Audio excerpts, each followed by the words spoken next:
Hello class 9th। आपको याद ही होगा कि हम लोग फिज़िकल फीचर ऑफ इंडिया पढ़ रहे हैं और कल हमने नॉर्दर्न प्लेन पढ़ा था।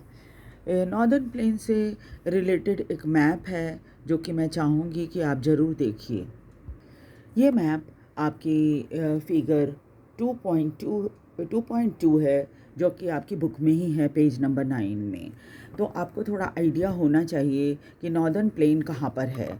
तो आप देख सकते हैं कि यहाँ से यानी भारत के एक हिस्से से लेकर हमने पढ़ा था हरियाणा से स्टार्ट होके पूरा बंगाल तक ये नॉर्दर्न प्लेन आता है। ये तो बांग्लादेश है, यहाँ तक बिल्कुल ये पूरा इलाका जो है वो नॉर्दर्न प्लेन कहलाता है। ठीक है, तो आप ध्यान रखेंगे कि नॉर्दर्न प्लेन कहाँ पर है। वैसे ये मैप बहुत ही इंफॉर्मेटिव है और इसमें लगभग भारत के सभी फीचर्स को दिखाया गया है। हिमालय, डेजर्ट, प्लेटू, प्लेन्स, हर चीज़ को दिखा, कोस्टल एरिया, हर चीज़ को दिखाया गया है। आइलैंड, ये देखिए यहाँ पर जो है वो अरेबियन सी में लक्षद्वीप है और इधर अंडमान एंड निकोबार है। तो इस मैप को आप हमेशा ही ध्यान से देखते रहिएगा ताकि आपको पूरा इंडिया का जो फिज़िकल फीचर है और उसकी लोकेशन है आपको अच्छे से पता हो जाए। तो कल तो हमने नॉर्दर्न प्लेन पढ़ लिया था, आज हम देखेंगे पेनिनसुलर प्लेटू।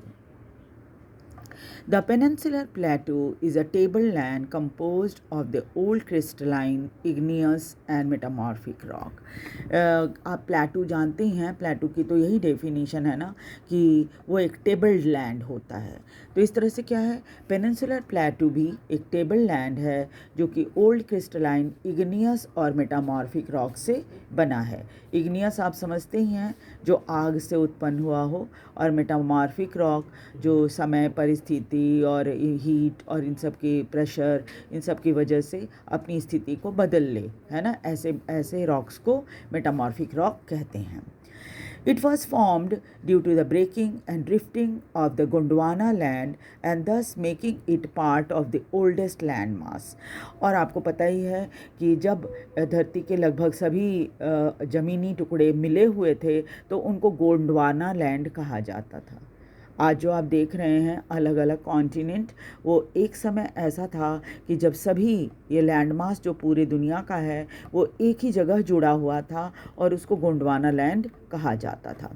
तो ऐसा माना जाता है कि ये जो पेनिनसुलर प्लेटू का इलाका है ये गोंडवाना लैंड के टूटने और फिर खिसक कर अलग होने के कारण बना है, making it part of the oldest land mass.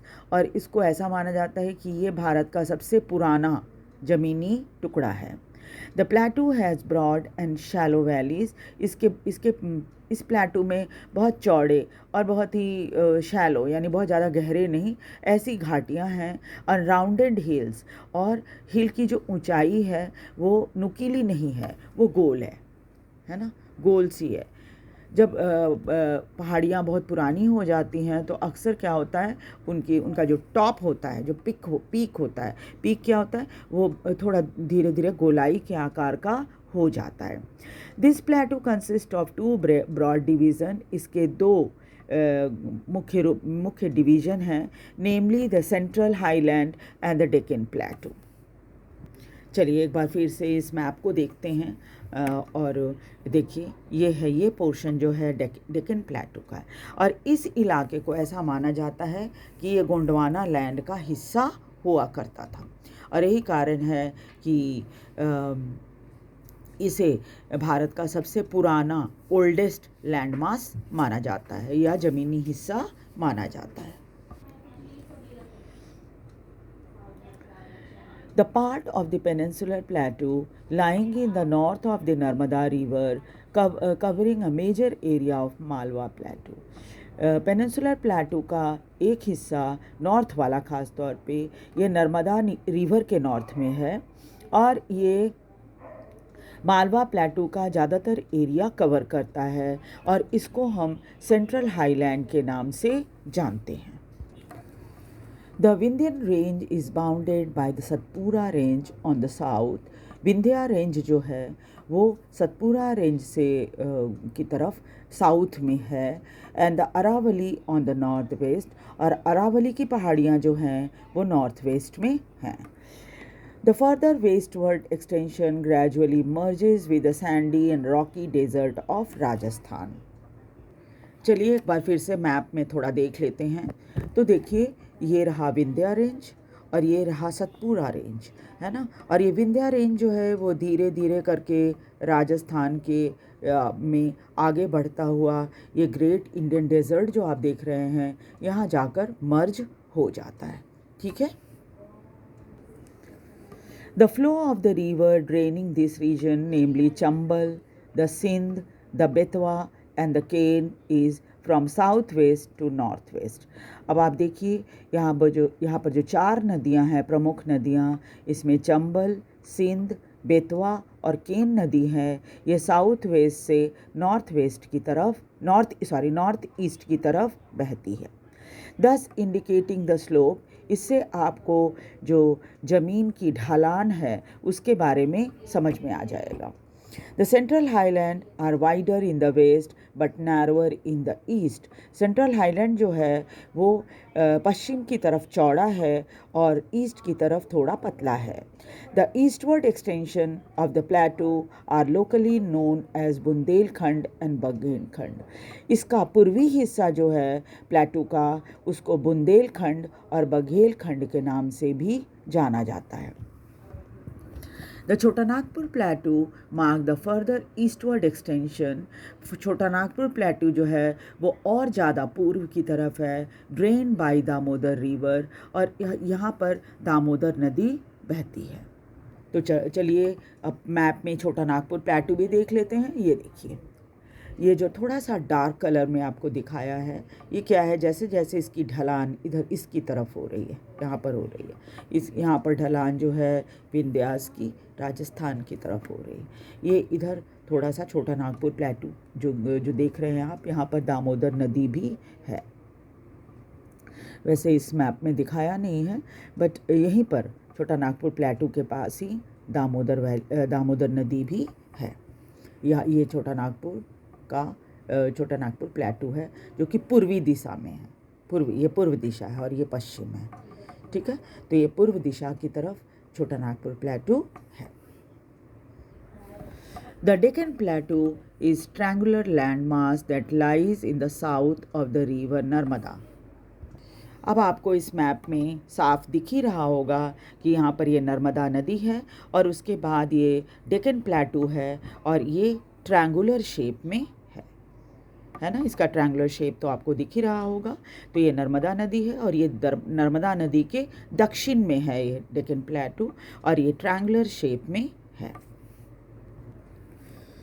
The Satpura range flanked its broad base in the north, while the Mahadev, the Kaimur and the Maikal range form its eastern extension.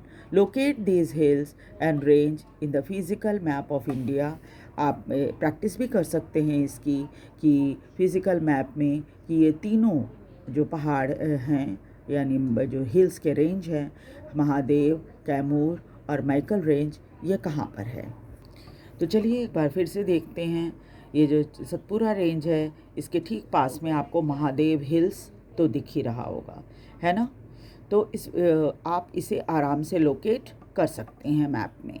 इसके अलावा इसके आसपास ही बाकी दोनों hills भी आपको मिल जाएंगी, यानी कि कैमूर और माइकल रेंज. ठीक है.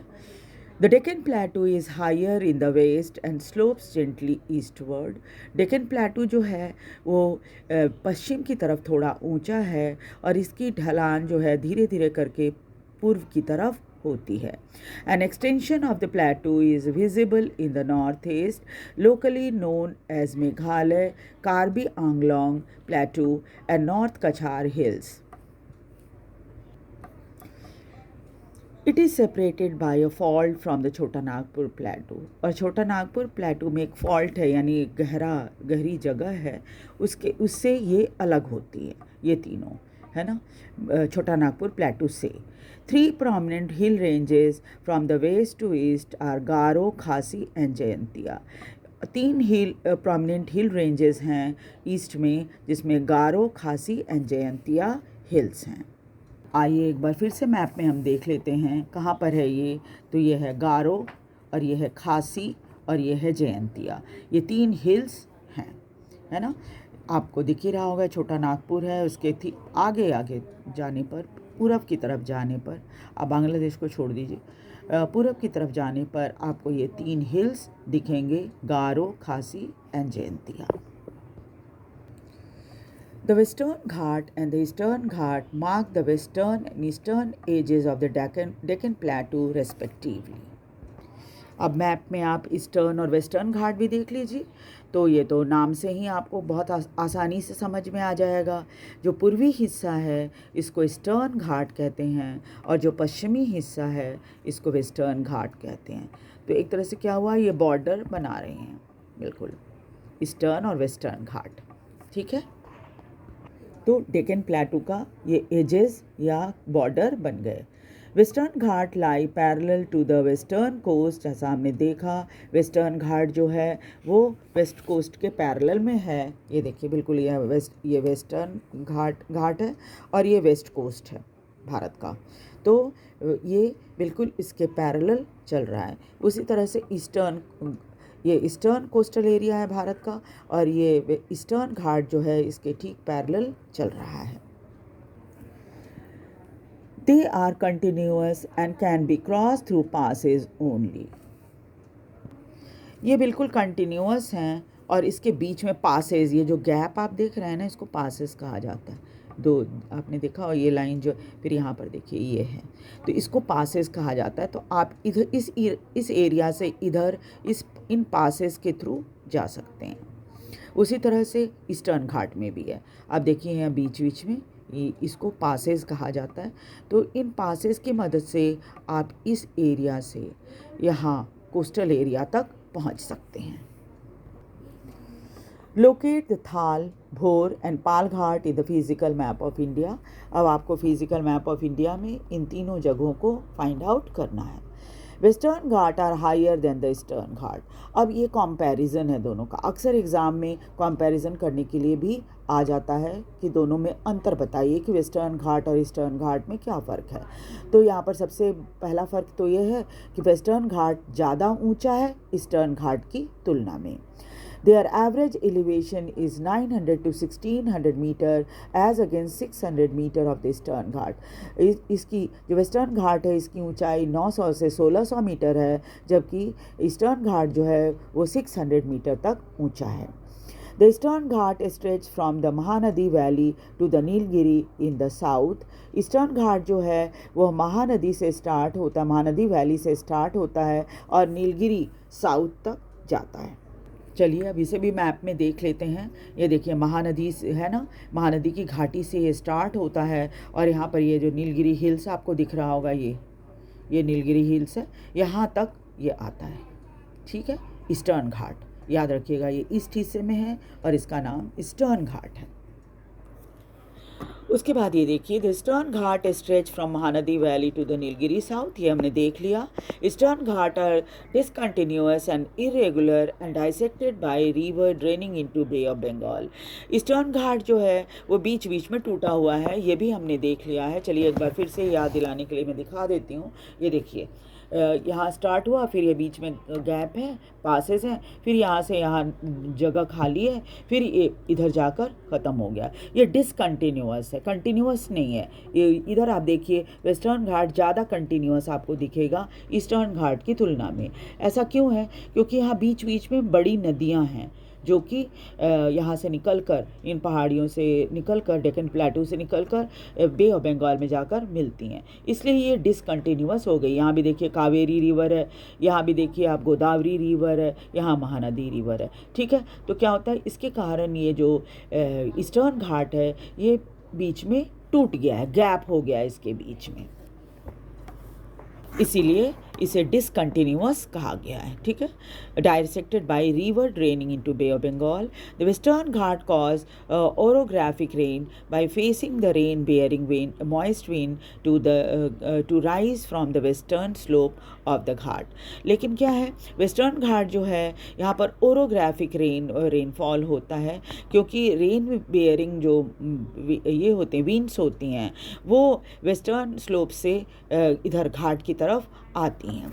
यानी कि आप देखिए कि जब बारिश होती है तो क्या होता है, यहाँ से इधर से जो रेन बेयरिंग विंड्स हैं सो आती हैं, आपने देखा ही होगा केरला से इधर की तरफ आती हैं, है ना। सबसे पहले केरला में बारिश होती है मानसून की, तो क्या होता है यहाँ से धीरे धीरे करके जब ये बारिश वाले जो बादल होते हैं वो आते हैं तो सबसे ज़्यादा इसी साइड में, जो कोस्टल एरिया इसी साइड में सबसे ज़्यादा बारिश होती है, इधर कम होती है, यहाँ पर बहुत ज़्यादा होती है बारिश। The height of the western Ghat progressively increases from north to south, और वेस्टर्न घाट की ऊंचाई जो है हमने पढ़ा था ये जो है 900 से लेकर 1600 मीटर्स का है। तो इसकी जो ऊंचाई है वो धीरे धीरे करके नॉर्थ से साउथ की तरफ है। The highest peak include the Anai Mudi, सबसे ऊंची जो चोटी है इसका अनाई मुड़ी नाम है, जो कि 2695 मीटर है, और दूसरा है डोडा बेटा जो कि 2637 मीटर्स है। उसके बाद है महेंद्रगिरी 1501 मीटर है, ये हाईएस्ट पीक ईस्टर्न घाट का है। ये दोनों वेस्टर्न घाट में हैं, यानी कि डोडा बेटा और अनाई मुड़ी, और जो ईस्टर्न घाट में सबसे ऊंची चोटी है इसका नाम है Mahendragiri. Shevaroy hills and the Javadi hills are located to the south east of the eastern Ghat, और ईस्टर्न घाट के साउथ ईस्ट एरिया में जवाड़ी हिल्स और शेवरॉय हिल्स हैं। Locate the famous hill station of Udagamandalam, popularly known as Ooty, and the Kodaikanal. ये दोनों भी बहुत ही famous hill station south में हैं। One of the distinct feature of the peninsular plateau is the black soil area known as Deccan Trap. और ये जो सबसे important feature जो डेक्कन प्लेटू का है वो है काली मिट्टी का होना, जिसे डेक्कन ट्रैप भी कहा जाता है। This is the volcanic origin, hence the rocks are igneous. ये चूँकि वोल्केनो से बने हुए पत्थर जो होते हैं रॉक्स उससे बने हैं, और जिनको इग्नियस रॉक कहा जाता है, इसी के कारण इनका रंग काला है। वोल्केनो से निकले हैं इसका मतलब आप समझ ही रहे होंगे, जले हुए होंगे, और जले हुए हैं तो काला रंग है। Actually these rocks have denuded over time, क्योंकि ये कुछ धीरे धीरे करके समयानुसार क्या हुआ, ये धीरे धीरे घिस गए और फिर मिट्टी में तब्दील हो गए, and are responsible for the formation of black soil. यही कारण है कि यहाँ की मिट्टी काली हो गई है। The Aravalli hills lie on the western and north western margin of the peninsular plateau. Peninsular plateau का पश्चिमी और उत्तरी पश्चिमी मार्जिन जो है वो अरावली हिल्स है। These are highly eroded hills, ये बहुत घिस गए हैं काफ़ी समय हो जाने के बाद, and are found as broken hills, और इसलिए इनको ब्रोकन हिल्स भी कहा जाता है। They extend from Gujarat to Delhi, ये गुजरात से लेकर दिल्ली होते हुए south west north east direction में जाकर ख़त्म हो जाते हैं। ठीक है, तो ये तो हुआ हमारा पेनिनसुलर प्लेटू का इलाका। नेक्स्ट क्लास में हम लोग इंडियन डेजर्ट पढ़ेंगे। वीडियो को लाइक और सब्सक्राइब ज़रूर कर दीजिए, शेयर भी कीजिए ताकि दूसरे बच्चे भी इसे देख सकें। Thank you very much.